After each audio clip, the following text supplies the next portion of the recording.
یہ تو کریں گے. اب ہوتا کیا ہے, ہم اس کا نفسیاتی اثر لیتے ہیں, ہم اس کا اثر لیتے ہیں. میں اکثر کہتا ہوں سارے لوگ ہی کانوں کے کچے ہوتے ہیں, کچھ تھوڑے زیادہ ہوتے ہیں, کچھ تھوڑے کم ہوتے ہیں. اور بعض لوگ کہتے ہیں اتنے لوگ فلانے بندے کی بات مانتے ہیں. تو میں نے کہا دنیا میں تو آج بھی کافر زیادہ ہیں, کافر زیادہ ہیں, شیطان کے پیروکار آج بھی. تو زیادہ ہونا کوئی حق کی دلیل ہے ہمیشہ؟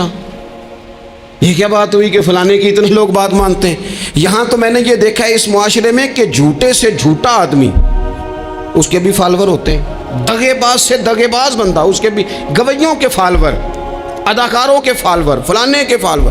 اس کا یہ تو بھائی انسان کا مزاج ہے, ہر بندہ کانوں کا کچا ہے, کوئی تھوڑا زیادہ کچا ہے, کوئی تھوڑا کم کچا ہے. تو باتیں تو ہوگی, لوگ منہ میں زبان رکھتے ہیں تو گفتگو تو کریں گے. اب یہ اثر لینے والے پہ ہے کہ وہ اس کا اثر کس طرح کا لیتا ہے. ہمارے ہاں بڑے بڑے سمجھدار لوگ نفسیاتی ہو جاتے ہیں, بڑی بڑی سمجھدار خواتین نفسیاتی ہو جاتی ہیں. میری ساس باتیں کرتی ہے, میری نند باتیں کرتی ہے, مجھے فلانا باتیں کرتا ہے, مجھے فلانا. بھائی باتیں, جس کے منہ میں زبان ہے اس نے بات تو کرنی ہے. اب آپ نے کیوں یہ دعویٰ کر لیا ہے کہ آپ اتنے اونچے چلے جائیں کہ آپ کو بات ہی کوئی نہ کرے؟ کیا حرج ہے اس میں؟ اگر کوئی آپ کو بات کر دے تو کیا ہے, ہم کسی نے کر لی تو پھر کیا ہوا؟ اس کا اتنا اثر قبول کرنا کہ ساری رات سونا ہی نہ, پریشان ہو جانا. اور بعض لوگ ایسے ہیں جنہیں اتنی باتیں نہیں ہوتی جتنی انہیں ٹینشن ہوتی ہے. یعنی وہ دو بندے کونے میں کھڑے ہیں تو میری ہی بات کر رہے ہیں. اور بھائی وہ اتنا اہم نہیں ہے, انہیں کوئی اور کام بھی ہو سکتا ہے, تیری بات ہی انہوں نے کرنی. بلا وجہ لوگ سمجھتے ہیں کہ میں بڑا اہم آدمی ہوں, وہاں بھی مجھ پہ تبصرہ ہو رہا ہے, یہاں بھی ہو رہا ہے. اس پہلو سے باہر آئیں, اس کمپلیکس سے نکل آئیں. ابن حزم کہتے ہیں کہ مصر میں ایک تاجر بڑا کامیاب ہو گیا تھا, بڑا کامیاب تاجر ہو گیا. تو زندگی میں جتنے لوگ بھی کامیاب ہوتے ہیں ان سے حسد ہوتا ہے, اس سے بھی اس کے ارد گرد کے لوگوں نے حسد شروع کیا. اب تاجروں نے پلاننگ کی کہ اسے خراب کیسے کرنا ہے. وہ ایک دن اپنے گھر سے نکلا, سفید کرتا سفید پگڑی باندھ کے باہر. اب 5-6 لوگوں نے پہلے سے منصوبہ بندی کی ہوئی تھی. ایک صاحب اسے ملے, کہنے لگے ماشاءاللہ آج تو سفید کرتے پر سبز امامہ, سبز پگڑی بڑی ہی اچھی لگ رہی ہے. تو وہ ہنس کے کہنے لگا لگتا ہے آپ سو کے اٹھ کے آئے ہیں, پگڑی تو میری سفید ہے. اس نے کہا چلو پگڑی تو سبز ہی ہے, باقی آپ نہیں مانتے تو آپ کی مرضی. وہ آگے بڑھا. تو اب چونکہ پلاننگ تھی تو ایک شخص اور ملا, اس نے کہا کیا بات ہے, سفید کرتے پر آپ کا پیلے رنگ کا امامہ کیا جچتا ہے. اس نے کہا یار تو خدا کا خوف کر. ہنس کے کہا کیا ہو گیا, تیری اینک کا نمبر تو نہیں تبدیل ہونے والا ہوا؟ او بھائی میں نے تو سفید کرتا اور سفید ہی امامہ باندھا ہے. اب 2-3 لوگوں کی دفعہ تو وہ مسکرایا, لیکن وہ ڈھیر سارے لوگوں نے منصوبہ بندی کی تھی. وہ جب چوتھے کے پاس گیا تو اس نے بھی کہا کہ کیا بات ہے سفید کرتے پر پیلے رنگ کے امامے کی. اس نے کہا پیلا کہاں ہے. اب وہ غصے ہونے لگا. اب وہ چھٹے کے پاس گیا تو اس نے کہا جناب کیا بات ہے سفید کرتا اور کالا امامہ. اب وہ غصے میں اتنا باولا ہوا کہ پہلے ہنسا پھر رویا, پھر اسے سمجھ نہ آئی کہ دکان کا تالا کس چابی سے میں نے کھولنا ہے. بس وہ شام ہوئی تو اس بیچارے کو بچوں نے روڑے مارنے شروع کر دیے. وہ اتنی تکلیف میں آ گیا کہ لوگ اسے پاگل کہنے لگے. کیوں؟ اس لیے کہ لوگ منصوبہ بندی, افواہ تھی نا کہ میری طبیعت خراب ہے, تو لوگوں نے حال پوچھ پوچھ کر بیمار کر دیا. لوگوں کی باتیں, لوگوں کے تبصرے, لوگوں کے کومنٹس. بولے امام شافعی فرمانے لگے لوگوں کی باتیں پتھروں کی طرح ہوتی ہیں, یہ روڑوں کی طرح ہوتی ہیں. اگر انہیں کمر کے اوپر رکھ لو گے نا تو یہ تمہاری کمر توڑ دیں گی, اور اگر تم ان کو اپنے پیروں کے نیچے رکھ لو گے تو تمہارا قد اونچا ہو جائے گا.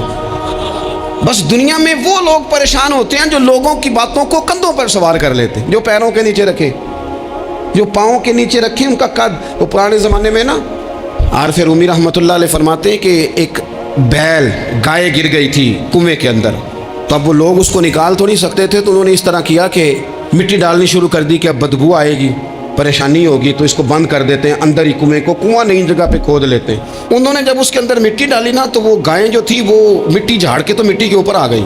انہوں نے پھر مٹی ڈالی تو وہ تھوڑی اور اوپر آ گئی, اور مٹی ڈالی تو اور وہ مٹی ڈالتے گئے اور گائیں وہاں سے کنویں سے باہر آ گئی. لوگوں نے دفن کرنا چاہا, وہ باہر نکل آئی. اور میرے بھائی لوگ بھی اپنی باتوں میں دفن کرنا چاہتے ہیں, لیکن یاد رکھنا جو چمکنے والے تھے وہ چمکتے ہی رہے. جن کو اللہ نے عزت دی تھی ان کی گھٹائی کوئی نہیں سکا. اتنی لمبی زبانیں کھول کے لوگوں نے صحابہ کے بارے میں باتیں کی. باتیں ہو رہی ہیں, لوگ جن کو دبانا چاہتے تھے. آج نہیں صوفیاء کی مخالفت شروع ہوئی, ان کے زمانے میں بھی ہوئی. ان کے دور میں ان کے خلاف کتابیں لکھی گئیں، لکھنے والے خدا جانے کہاں ہیں، اور داتا صاحب ہو رہی ہے، خواجہ صاحب ہو رہی ہے۔ حضور غوث اعظم کے ان کے زمانے میں بھی ایسا نہیں ہوا کہ بڑی خوشی سے لوگوں نے آگے بڑھ کے پھول ڈالے ہوں، ان کے دور میں باقاعدہ جتھے تیار ہوئے، جتھے، اور پورا کام کیا گیا۔ اور ویسے بھی اگر کوئی شخص آپ کا مخالف ہی نہیں ہے تو پھر آپ کو چمکنے کا مزہ کیسے آئے گا؟ کوئی تو مخالف ہو نا، کوئی تو ہو نا جو کوئی بات کرے۔ دیکھیں نا، اگر اندھیرا نہ ہو، رات نہ ہو، تو بلب کی کوئی اہمیت رہ جائے گی؟ یہ چمکتا ہی تب ہے جب اندھیرا زیادہ ہوتا ہے۔ ہم کہتے ہیں اندھیرا ہو گیا، اور بھائی تجھے چمکنے کا موقع دیا ہے اندھیرے نے، تجھے اس نے عروج دیا ہے، تن دیے باد مخالف سے نہ گھبرا اے عقاب، یہ تو چلتی ہے تجھے اونچا اڑانے کے لیے، تو باتوں سے پریشان نہ ہو۔ میں نے کہا کہ اگر آپ باتوں کا پہاڑ بنا کے اوپر سوار ہو جائیں گے نا تو قد اونچا کریں گی باتیں۔ جو بندہ ڈسکس ہونے لگ جاتا ہے وہی تو مشہور ہوتا ہے، اسی کی تو بات ہوتی ہے۔ دیکھیں کیا ہوتا تھا بھلا مکے میں، کوئی بندہ باہر سے آتا تو ابو جال اسے کھڑا کر کے کہتا حضور کے پاس نہ جانا، تو کہتا پتہ تو کروں بھلا نبی پاک کے پاس کیا ہے، پتہ تو کروں بھلا حضور کے پاس کیا ہے۔ تو جن سے تعارف نہیں ہونا تھا وہ بھی تعارف کرا رہے تھے رسول پاک کا۔ تو اس لیے باتوں سے گھبرا جانا، ہاں ایک بات ہمیں کتاب و سنت میں ملتی ہے، اس پر ضرور غور کریں، تہمت والی جگہ سے بچیں، تہمت کا موقع نہ دیں۔ مطلب بلا وجہ ہی اپنے لیے بحث کا دروازہ کھولنا یہ درست نہیں ہے۔ اپنے لیے ہم نہ دروازے کھول لیتے ہیں بحث کے، مفت کی بحث ہو رہی ہے، فلانا بھی ڈسکس کر رہا ہے۔ کچھ چیزیں ایسی ہوتی ہیں جو سب کی سمجھ کی نہیں ہوتی، وہ سب کے سامنے ڈسکس کرنا ضروری نہیں ہوتا۔ حضرت سیدنا ابو ہریرہ رضی اللہ تعالیٰ عنہ فرمایا کرتے تھے مجھے نبی پاک علیہ السلام نے علم کی 2 تھیلیاں دی ہیں، میں نے ایک کھولی ہے تمہارے سامنے، ایک کھلی ہے، دوسری نہیں کھولوں گا، اس لیے کہ ہر بندے کو بات اس کے ظرف کے مطابق کرنی چاہیے، تو موقع نہ دیں۔ نبی پاک صلی اللہ علیہ وسلم نے فرمایا اس بندے نے اپنی، یہ بخاری میں موجود ہے، فرمایا اس نے اپنی عزت اور اپنی جان کو محفوظ کر لیا جو فتنے والی جگہ سے بچ گیا۔ جہاں تہمت لگ سکتی ہے اس جگہ سے بچیں، جان بوجھ کے لوگوں کو موقع نہ دیں باتیں کرنے کا، جان بوجھ کے موقع نہ دیں۔ جامع ترمذی کے اندر حدیث موجود ہے، حضرت سیدنا عمر فاروق رضی اللہ تعالیٰ عنہ نے ایک موقع پر اجازت مانگی تھی نبی پاک صلی اللہ علیہ وسلم سے، عرض کیا یا رسول اللہ صلی اللہ علیہ وسلم مجھے آپ اجازت دے دیں میں عبداللہ بن ابی سلول کی گردن اڑا دوں، یہ منافق بار بار آڑے آتا ہے، بار بار تکلیف دیتا ہے، آپ مجھے اجازت دیں میں اسے قتل کر دوں۔ اب وہ چونکہ کلمہ پڑھتا تھا، ساتھ تو رہتا ہی تھا نا، بہت سارے لوگ اسے مسلمان جانتے تھے، تو حضرت سیدنا عمر فاروق رضی اللہ تعالیٰ عنہ نے اجازت چاہی، کہ یا رسول اللہ صلی اللہ علیہ وسلم اگر آپ مجھے اجازت دے دیں، یہ ترمذی میں موجود ہے، یعنی آپ اس جگہ سے بچیں جہاں تہمت لگ سکتی ہے، جہاں بلا وجہ کسی شخص کو شر پھیلانے کا موقع مل سکتا ہے۔ یا رسول اللہ مجھے اجازت دے میں عبداللہ بن ابی سلول کی گردن اڑا دوں، تو نبی پاک صلی اللہ علیہ وسلم نے فرمایا کہ عمر اگر میں تمہیں ایسا کرنے کی اجازت دوں گا تو لوگ کہیں گے کہ اب اپنے قریبیوں کو انہوں نے مروانا شروع کر دیا ہے، ساتھ والوں کو ہی مروانا شروع، لوگ تو اسے مسلمان سمجھتے ہیں۔ تہمت والی جگہ سے، بلکہ بخاری شریف میں اسی طرز کا ایک اور پیغام بھی ہمارے لیے موجود ہے۔ یہ جو حرم شریف آج ہمارے سامنے ہے نا، بیت اللہ شریف، اس میں ایک پیچھے مقام ہے جس کو حتیم کہا جاتا ہے، یہ خانہ کعبہ کا حصہ ہے۔ حضور صلی اللہ علیہ وسلم کے اعلان نبوت سے پہلے جب قریش مکہ نے اسے تعمیر کیا نا دوبارہ سے، تو انہوں نے چندے کا کوئی اس طرح کا مزاج بنایا تھا کہ اس بندے سے پیسے لینے جس کے بالکل ہی جائز ہو، اس ترتیب سے انہوں نے خانہ کعبہ کی تعمیر کی کہ پھر وہ ساری تعمیر نہ کر سکے، حتیم باہر رہ گیا۔ تو نبی پاک صلی اللہ علیہ وسلم نے ایک دن فرمایا، بخاری میں موجود ہے، حضور فرمانے لگے عائشہ اگر تمہاری قوم جاہلیت کے قریب نہ ہوتی، کیونکہ ابھی قریب جاہلیت چھوٹی ہے نا، ابھی لوگوں نے کلمہ پڑھنا شروع کیا، فرمایا اگر یہ جاہلیت کے قریب نہ ہوتے تو میں کعبے کو انہی بنیادوں پر دوبارہ بنا دیتا جن بنیادوں پر حضرت ابراہیم علیہ السلام نے بنایا تھا، لیکن چونکہ یہ جاہلیت کے قریب ہیں، ان کی سمجھ میں چیز نہیں آئے گی، یہ شک میں پڑ جائیں گے، پریشان ہو جائیں گے، لہذا میں یہ کام نہیں کرتا۔ بہت ساری چیزیں ایسی ہیں کہ جن کی وجہ سے بعض سادہ لوگ ابہام کا شکار ہوتے ہیں، ابہام کا۔ ہمارے علماء نے اس طرح کیا کہ بڑے طے کر کے عقائد کے عنوانات امت تک پہنچائے۔ ہر آدمی ہر شعبے کا اسپیشلسٹ نہیں ہوتا، بہت سارے لوگ باتیں مریض کے سامنے کرنے والی نہیں ہوتی، وہ صرف لواحقین کو بتانے والی ہوتی۔ پھر کچھ لوگ اور آئے جنہوں نے کہا کہ ہم تو ایفیشنسی دکھائیں گے، کچھ خاص ہر بات کھول کر لوگوں کے سامنے رکھیں گے، اس کا نقصان پھر یہ ہوتا ہے کہ سادہ لوگ مشکلات کا شکار ہوتے ہیں. وہ پھر جب کہتے ہیں ہر چیز ڈسکس کر لینی چاہیے تو پھر باتیں دور نکل جاتی ہیں. پھر لوگوں نے انبیاء کرام علیہم السلام کی اجتہادی خطاؤں کو ڈسکس کرنا شروع کیا. ربنا ظلمنا انفسنا، اگر حضرت آدم یہ لفظ کہیں تو ان کے لیے تو ٹھیک ہے، لیکن اگر کوئی غلام اور امتی اور بیٹا اٹھ کے یہ لفظ کہے تو اس کے لیے ٹھیک نہیں ہے. تو میرے عزیز ایسے کام نہ کریں جس کی وجہ سے بلا وجہ بحث کا. ہمارے یہاں کچھ لوگوں کو شوق ہے خبروں میں رہنے کا، وہ ایسی باتیں چھیڑتے ہیں جن سے نا وہ خبروں میں رہ سکیں. میں نے دیکھا ہے وہ کہتے ہیں جی میں نے کوئی انوکھی بات کرنی ہے. بھئی انوکھی بات کرنے سے بندہ مشہور تو ہو جاتا ہے. ہمارے زمانے میں مشہور ہی وہ ہوتا ہے جو دوسروں سے ذرا ہٹ کے بات کرے، انوکھی کرے. وہ ہمارے لطیفہ لکھا ہے نا، ایک اہل عرب کا ایک ہجا نام کا عربی کا ایک لطائف سنانے والا شاعر ہے، تو وہ کہتا ہے کہ ایک شخص نے ایک دفعہ کہہ دیا تھا گدھا کھانا جائز ہے. تو بڑے بڑے علماء اس کے گھر چلے گئے کہ بھئی کوئی دلیل، کوئی جزیہ، کوئی کہاں سے، کوئی کتاب، کوئی حوالہ، کوئی شے. اس نے کہا روز آؤ گے ایک ایک بندے کو بتاؤں گا، کٹھا اسٹیج لگاؤ، ایک ہی دفعہ حوالے دیتا ہوں، روز نہیں دیے جاتے. وہ اسٹیج لگ گیا، دنیا جمع ہو گئی، جنہوں نے کبھی ٹائم نہیں نکالنا. تو یہ ذرا انوکھی بات جو کر رہا تھا، وہ سارے لوگ آ گئے. تو وہ اسٹیج پہ چڑھا تو کہنے لگا مجھے جانتا کوئی نہیں تھا. چلو اب بدنام جو ہوں گے تو کیا نام نہ ہوگا. اب قیامت تک کہو گے تو صحیح نا، وہ اس مولوی دے گھر جنہیں ایک بار آخیا نہیں سی گدھا کھانا جائز ہے، چلو بدنام جو ہوں گے تو کیا. تو بہت سارے ایسے لوگ ہیں جو ہیں بدنام، پر چلو نام تو ہو گیا نا. بدنامی صحیح، شرارت صحیح، شیطانیت صحیح، لیکن نام تو ہو گیا. تو اس لیے کوئی ایسا انوکھا کام جس سے لوگوں کی، میں آپ سے بڑی گزارش سے عرض کروں، اعلیٰ حضرت بریلوی رحمۃ اللہ علیہ نا لالٹین کے اندر مٹی کا تیل جلایا جاتا ہے ہمارے ہاں. تو مٹی کا تیل ظاہر ہے اس سے بدبو آتی ہے، تو مسجد میں وہ جلانا جائز نہیں تھا. تو ایک صاحب ارنڈی کا تیل لائے، وہ خوشبو والا ہوتا ہے. وہ لا کے انہوں نے نا اعلیٰ حضرت بریلوی رحمۃ اللہ علیہ کو لالٹین میں ڈال کے دیا اور کہا کہ یہ مسجد میں اس کو جلاتے ہیں چونکہ اس کے اندر سے خوشبو آتی ہے، بدبو نہیں آتی.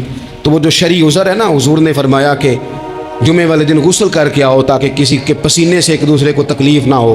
کچا لہسن پیاز کھا کے مسجد آنا اس لیے منع کر دیا گیا کہ منہ کی بدبو سے تکلیف ہو. تو مسجد میں کوئی ایسی چیز جو بدبو کا باعث بنے منع ہے. اب انہوں نے وہ تیل لا کے لالٹین میں ڈالا جس سے خوشبو آتی تھی اور لالٹین بھی روشن ہوتی تھی.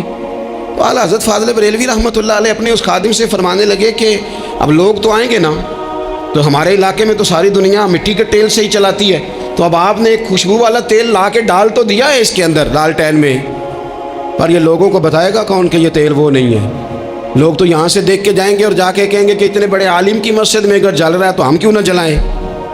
تو فرمانے لگے وہ شخص کے حضور پھر حال کیا ہے. فرمانے لگے آپ فرضوں کا سلام پھیر کے دعا سے پہلے لالٹین کے پاس کھڑے ہو جائیں اور جو بندہ گزرے اسے بتاتے جائیں کہ یہ مٹی کا تیل نہیں، یہ مٹی کا تیل نہیں، یہ مٹی کا تیل. ہر شخص کے ذہن تک بات اتر جائے تاکہ لوگ کسی ایسی چیز کا شکار نہ ہو جائیں جس سے کہ ان کے مزاج میں کوئی غیر شرعی چیز عروج پکڑ لے. تو میرے عزیز ہم نہ کچھ بدگمانیاں لوگوں کے اندر لوگ ڈالتے ہیں.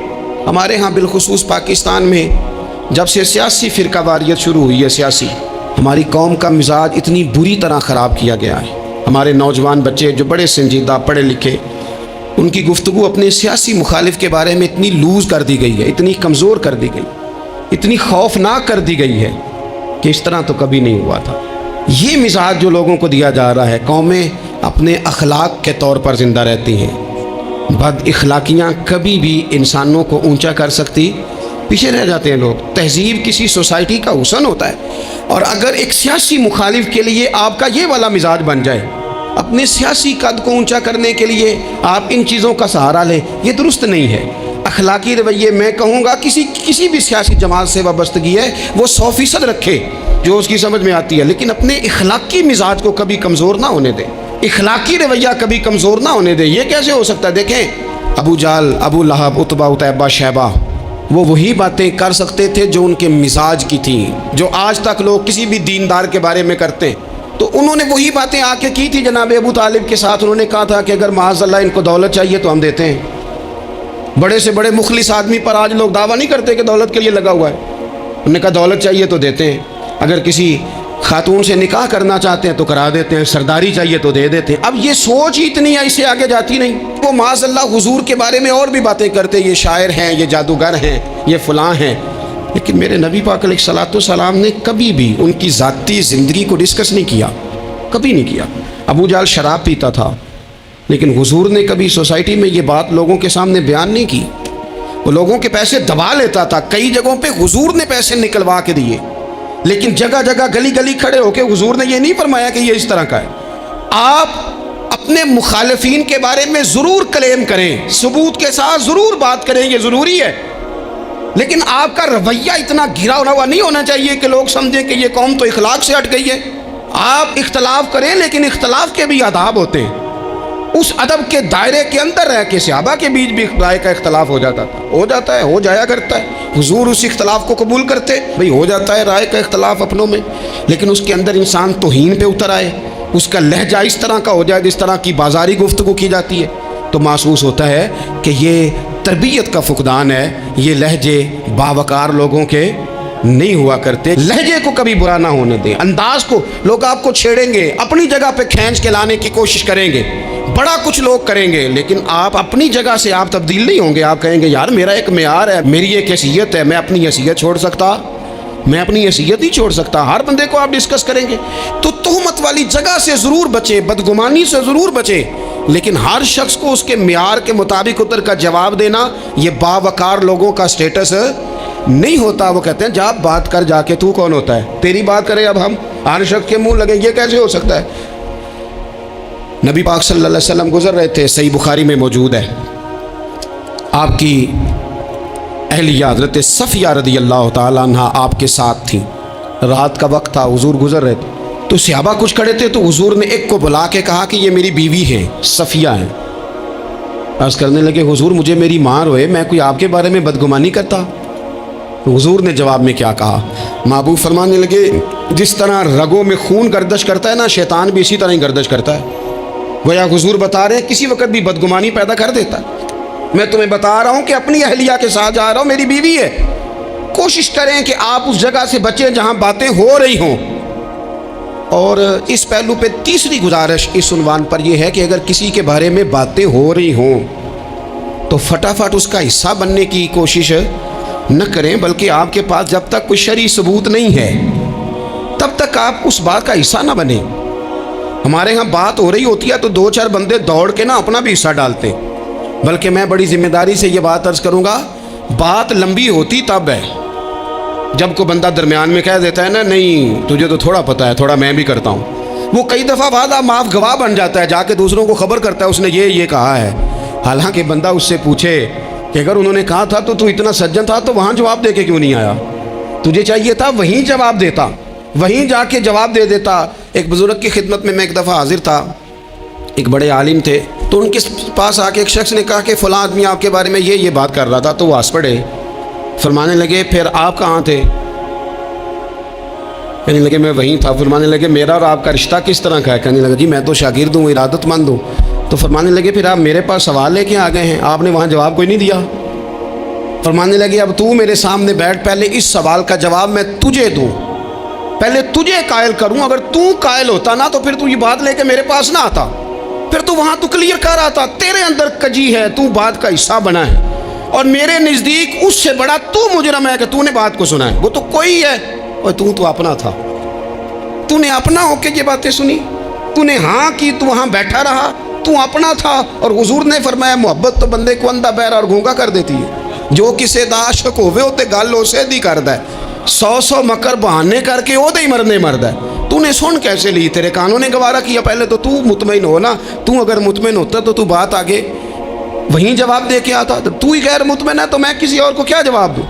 تو مدد کریں اپنے بھائی کی اس معاملے میں کہ اگر آپ کلیئر ہیں تو پھر آپ اسے وہیں کلیئر کریں، کہیں یار میری بات سن، یہاں تک تو بات ٹھیک ہے، اس بات کا میں گواہ ہوں، یہ ہو سکتی نہیں۔ اور نبی پاک کا یہ طریقہ ہے۔ مسند امام احمد بن حنبل میں حدیث موجود ہے، حضرت عبداللہ ابن مسعود رضی اللہ تعالیٰ عنہ، کمال آدمی حضرت عبداللہ ابن مسعود، حضور نے فرمایا عبداللہ ابن مسعود سے قرآن سیکھا کرو، یہ اسی طرح پڑھتے ہیں جس طرح میرے اوپر نازل ہوا تھا۔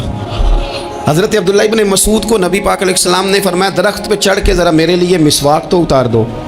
حضرت عبداللہ ابن مسعود کی پنڈلیاں پتلی پتلی تھی، ٹانگیں پتلی تھیں، وہ درخت پہ چڑھے، ہوا چلی تو کپڑا تھوڑا ہٹ گیا تو بعض لوگ ان کی پتلی پنڈلیوں کا مذاق اڑانے لگے، معاذ اللہ، دیکھو کیسی باریک باریک پنڈلیاں ہیں، کیا انداز ہے۔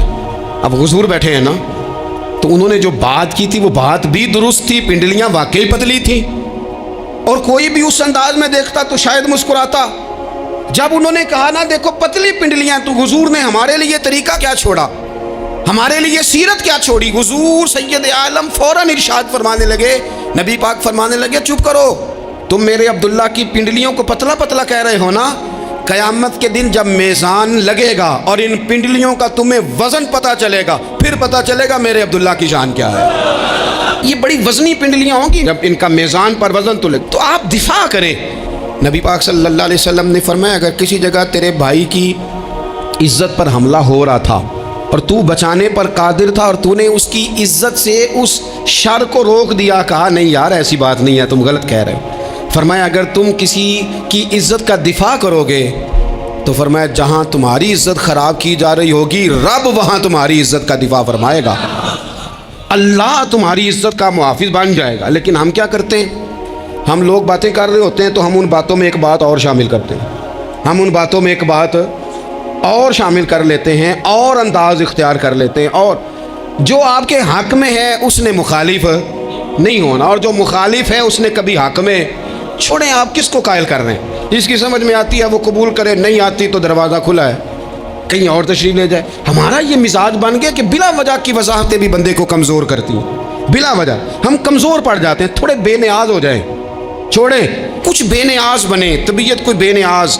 ہم نہ بے نیاز نہیں ہوتے، ہر بات کو سوچتے ہیں، ہر بات کی وہ جی وہ فلانے نے پتہ کیا کہا ہے، تو بڑی معذرت سے بالخصوص خواتین کا مسئلہ ہوتا ہے، وہ کہتے ہیں پوری دسو، نہیں دسو نے آخیا کی بھئی آپ نے کیا کرنا ہے، اس کے لیے پھانسی کا حکم لگانا ہے آپ نے، چھوڑ دیں، بات ہو گئی ختم ہو گئی۔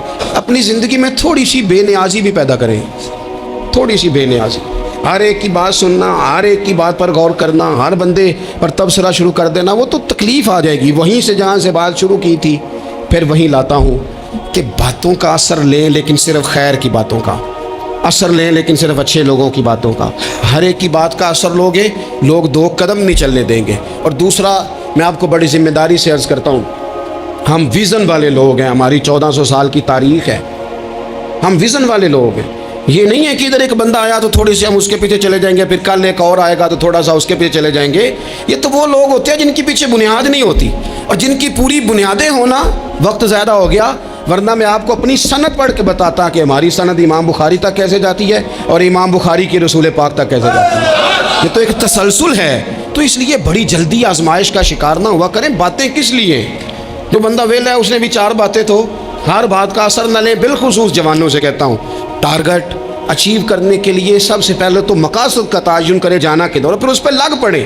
باتیں ہوتی رہیں گی لیکن باتوں کو پشت پہ سوار نہیں کرنا، باتوں کو پاؤں کے نیچے رکھنا ہے، قد اونچا ہو جائے گا، قد اونچا ہو جائے گا، پشت پہ سوار کرو گے تو گردن ٹیڑھی کر دیں گے۔ آپ بس بڑھتے جائیں۔ گھوڑا جب دوڑتا ہے نا، دوڑتا ہے تو اس کے پیروں کو جھاڑیاں لگتی ہیں، لیکن اگر دوڑتا رہے تو کوئی جھاڑی کہیں رہ جاتی ہے، کوئی کہیں رہ جاتی ہے۔ باقی مخلوق کرتی ہے باتیں، وہ کرتی رہے گی، آپ آگے بڑھیں، سفر کرتے رہے۔ سفر بہت سارے باتیں کرنے والے وہیں رہ جاتے ہیں اور کام کرنے والے کہیں کے کہیں پہنچ جاتے ہیں۔ باتیں کرنے والوں میں سے نہ ہوں، کام کرنے والوں میں سے ہوں۔ اللہ توفیق عطا فرمائے۔ آخر دعوانا الحمدللہ رب العالمین۔